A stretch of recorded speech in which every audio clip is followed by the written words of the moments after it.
In today's video, I'm going to teach you how to deactivate your Kit account, previously known as ConvertKit. We'll walk through the exact steps in the latest Kit interface, and I'll explain what you're doing at each stage so you can follow along confidently. Before you start, make sure you're signed into the correct account, especially if you manage more than one. Once you deactivate or delete an account, it can be difficult or impossible to fully restore it, so double-check that this is really the account you want to remove. First, log into your Kit dashboard using your usual login details. Once you're in, you'll be on the main dashboard where you can see your subscribers, forms, and broadcasts. From here, we need to head into your account settings. Look to the top right corner of the screen. You'll see your account name displayed there.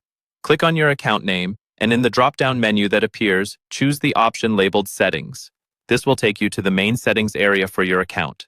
On the left-hand side of the settings page, you'll see a sidebar with different sections. Find and click on the section labeled Billing. This is where Kit manages your subscription, payment information, and plan details. Any changes related to your plan or account status will happen here. Once you're on the billing page, scroll all the way down to the bottom. Near the bottom, you should see an option that says either Cancel Plan or Delete My Kit Account.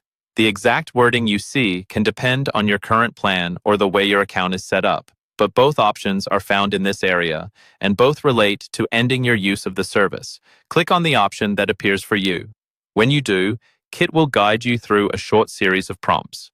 Typically, you'll be asked to share a bit of feedback about why you're canceling or deleting your account.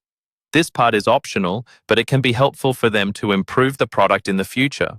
After you've gone through the prompts, you'll see a final confirmation button, usually labeled Confirm Cancellation. Read the message carefully so you understand what will happen next, then click Confirm Cancellation to complete the process.